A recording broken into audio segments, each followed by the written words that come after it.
مسلمان دنیا میں یہ سوچے کہ جو ان کے پاس ہے ہمارے پاس کیوں نہیں ہے؟ تو جب وہ اپنی جیل میں ہوں گے تو کیا وہ اس کی امید کریں گے کہ جو جنت میں نعمتیں ہیں وہ نعمتیں ہمیں جہنم میں ملیں؟ ہم تو حیران ہیں کہ اس زمانے کا مسلمان غیروں کو اپنی ابدی جنت کی طرف لانے کے بجائے ان کی چھوٹی سی حقیر ختم ہونے والی دنیا کو حاصل کرنے کی کوشش میں ہے۔ یہ ہمیں کیسے ملے؟ یہ ہمیں کیسے ملے؟ اس لیے ایمان کی سب سے پہلی علامت اور ایمان کا سب سے پہلا تقاضا یہ ہے کہ جو کچھ ان کے پاس ہے پہلے تم اس سے بھی نظر ہٹاؤ، اس لیے کہ وہ آدمی آخرت کا طالب ہو نہیں سکتا جو دنیا کا طالب ہے، وہ آخرت کا طالب نہیں ہو سکتا جو دنیا کا طالب ہے۔ کہ سب سے پہلے اپنی نظر کو اس سے ہٹاؤ۔ یہاں کوشش اور تمنا اور ساری دوڑ دھوپ اس کے لیے ہو رہی ہے کہ جو ان کے پاس ہے ہمارے پاس کیسے ہے۔ حالانکہ کوشش بات نہیں کرنی چاہیے تھی، کوشش کی کرنی چاہیے تھی کہ جو کچھ ہمارے پاس ہے، جو اللہ کا وعدہ ہم سے ہے دنیا میں امن اور سکون کا اور چین اور راحت کا اور آخرت ہمیشہ کی جنتوں کا، اس چین اور راحت کی زندگی پر یہ کیسے آ جائے؟ بجائے اس کے کہ یہ کوشش کر کے انہیں اپنی جنت کی طرف لاتا، بلکہ یہ خود ان کے وقت جنت کا حریص اور ان کے وقت جنت کا لالچی ہو گیا۔ اس لیے ہم نے عرض کیا کہ پہلی شرط ہے کہ اللہ پر ایمان لاؤ،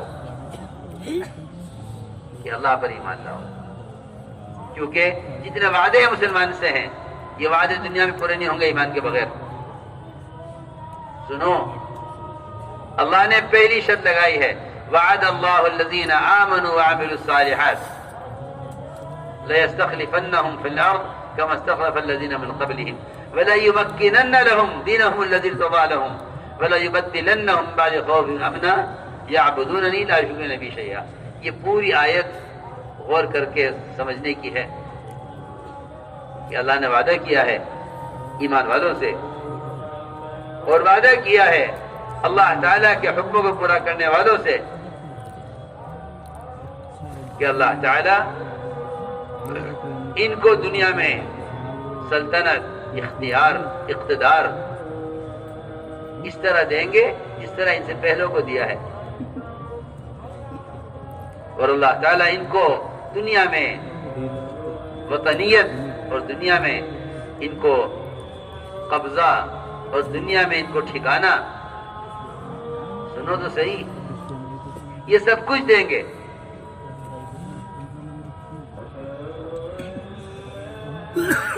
لیکن شرط یہ ہے کہ اللہ تعالیٰ جس دین سے راضی ہے، اللہ نے جو دین تمہارے لیے متعین کیا ہے، تم اپنے آپ کو اس دین کا تابع اور اس کا پابند بناؤ، تو تم سے اس کا وعدہ ہے۔ شرط یہ ہے کہ میرے ساتھ شرک نہیں کریں گے اور میرے علاوہ کسی کی عبادت نہیں کریں گے، یعنی میرے سوا کسی کی بات نہیں مانیں گے،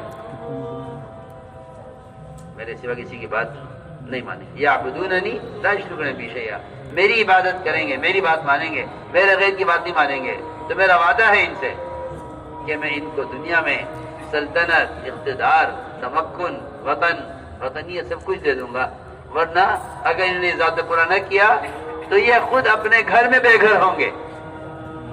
صاف ستھرا اپنے گھر میں بے گھر، یہ اپنے گھر میں بے گھر ہوں، سیدھی بات ہے۔ اس لیے ایمان پر اللہ کی طرف سے ان وعدوں کے پورا ہونے کا، ان وعدوں کے پورا کرنے کا جو ضابطہ ہے وہ سب سے بنیادی چیز ایمان ہے کہ جو اللہ پر ایمان لائیں گے اللہ وعدے ان کے لیے پورا کریں گے۔ میں نے عرض کیا ایمان سب سے پہلی شرط ہے، یہ پہلی شرط ہے یہ کہ ہم وعدے پورے کریں گے ایمان والوں کے لیے۔ جو ہمارے وعدوں کا یقین کریں. اس لیے حضور اکرم صلی اللہ علیہ وسلم صحابہ سے جو وعدہ کرتے تھے، صحابہ اس وعدے کے پورا ہونے کا ایسے انتظار کرتے تھے جیسے رات کا سونے والا صبح سورج نکلنے کا انتظار کرتا ہے. یہ یقینی بات ہے کہ جو وعدہ ہے پورا ہو کر رہے گا. حضور اکرم صلی اللہ علیہ وسلم بیان فرما رہے تھے جو وعدے اللہ سے سنے ہیں وہ وعدے صحابہ کو بتا رہے تھے. اس لیے کہ جو وعدہ اللہ کرتے تھے آپ سے، آپ وہ وعدہ فوراً صحابہ کو بتاتے تھے کہ یہ ہوگا. سنو میری بات توجہ سے. ہم ان حالات میں اللہ کے غیر کو، ان حالات میں اللہ کے غیر کے وعدوں کا یقین کرتے ہیں اور وعدے جھٹلانے والوں کو ان کے وعدے یاد دلاتے ہیں. جی آپ نے یہ وعدہ کیا تھا، آپ نے یہ وعدہ کیا تھا. سنو میں کیا کہہ رہا ہوں. ہم وعدہ خلافی کرنے والوں کو ان کے وعدے یاد دلاتے ہیں. اس لیے کہ جو شخص مخلوق کے وعدوں پر قدم اٹھا لیتا ہے، مخلوق محتاج ہے. اللہ تعالیٰ کے قبضے میں سارا نظام ہے، امور اللہ کے قبضے میں ہے. وہ اپنی قدرت سے ان سارے وعدوں کے پورا ہونے کو روک دیتے ہیں. مسلمان یوں پریشان ہوتا ہے کہ جب انہوں نے ہم سے وعدہ کیا تھا، انہوں نے وعدہ پورا کیوں نہیں کیا؟ میں کیا بتاؤں، خبر نہیں کہنے کی بات ہے یا نہیں. یہ کہتا ہے جی ہمارا تو ووٹ ضائع ہو گیا. سب بات ہے. کیوں کہ ضائع اس لیے ہو گیا کہ اللہ کے غیر کا انتخاب کیا ہے. سیدھی بات ہے. سب بات صاف تو بحث کرنا. جن وعدوں کی بنیاد پر انتخاب کیا تھا ان وعدوں کا پورا ہونا ہے، خدا کی قسم اس انتخاب پر نہیں تھا. ان وعدوں کا پورا ہونا تمہارے بدن سے نکلنے والے اعمال سے متعلق. حکم توڑے اللہ کے اور وعدے پورے ہوئے نہیں تو اب کہتے ہیں کہ ہمارا انتخاب غلط تھا کیونکہ ہم نے غلط انتخاب کر لیا یا یہ انہوں نے وعدہ خلافی کیا. نہیں، اس کے ہاتھ میں کچھ ہے ہی نہیں. یہ بھی کہتے ہیں کہ اللہ کرنے والے ہیں، یہ بھی کہتے ہیں کہ ہمیں ان سے امید ہے. ساری مشکل آ کر یہاں پھنسی ہوئی ہے. اس لیے میں نے عرض کیا کہ حضور اکرم صلی اللہ علیہ وسلم نے اپنے صحابہ سے جب بھی وعدے کیے وہ وعدے برے حالات میں کیے تاکہ جن کے دلوں میں شک ہے، جن کے دلوں میں مادی چیزوں کا یقین ہے، وہ چھٹ کر ایک طرف ہو جائیں. آپ دیکھیے، غور کیجیے. جب بھی وعدہ کیا برے حالات میں وعدہ کیا. حدیبیہ صحابہ پر شرطیں لگائی گئی، حالانکہ